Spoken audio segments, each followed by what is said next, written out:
అయితే మాత్రమే యాక్సిడెంట్ అయి చనిపోతే మాత్రమే 10 లక్షలు వస్తాయి. కానీ నేను చెప్పేది ఏంటంటే ఓన్లీ యాక్సిడెంట్ అయితేనే కాదు, ఏ కారణం చేత మనం చనిపోయినా కూడా మన కుటుంబానికి మినిమం 1 కోటి, 2 కోట్లు, 3 కోట్లు ఇలా వెళ్ళేటట్టు ప్లాన్ చేసుకోండి.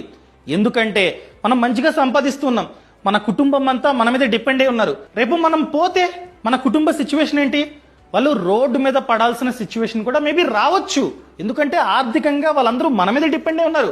మనం సరిగ్గా ప్లాన్ చేసుకోలేదు అనుకోండి, మనం లేకపోతే సిచ్యువేషన్ ఏంటి అని చెప్పి. సో అందుకనే నేను చెప్పేది ఏంటంటే ఒక మంచి టర్మ్ ఇన్సూరెన్స్ ప్లాన్ ని తీసుకోండి. కవరేజ్ కూడా 1 కోటి, 2 కోట్లు ఈ విధంగా ప్లాన్ చేసుకోండి. మీరు అడగొచ్చు, ప్రెసిడెంట్ మంచి కంపెనీ ఏముంది? ఆల్మోస్ట్ అన్ని కంపెనీలు బానే ఉన్నాయి, కానీ వాటిల్లో వన్ ఆఫ్ ది బెస్ట్ అయిన కంపెనీ చూసుకున్నట్లయితే యాక్సిస్ మ్యాక్స్ లైఫ్ ఇన్సూరెన్స్. ఎందుకు యాక్సిస్ మ్యాక్స్ లైఫ్ బాగుంది అంటున్నానంటే ప్రెసెంట్ వీళ్ళ క్లైమ్ సెటిల్మెంట్ రేషియో బాగుంది. ఎంతండి? 99.65%. ఎప్పుడైనా సరే క్లైమ్ సెటిల్మెంట్ రేషియో 98, 99 ఈ విధంగా ఉండాలి. సో వీళ్ళది 99.65% ఉంది. అండ్ సాల్వెన్సీ రేషియో ఎప్పుడైనా సరే 150% కంటే ఎక్కువ ఉండాలి.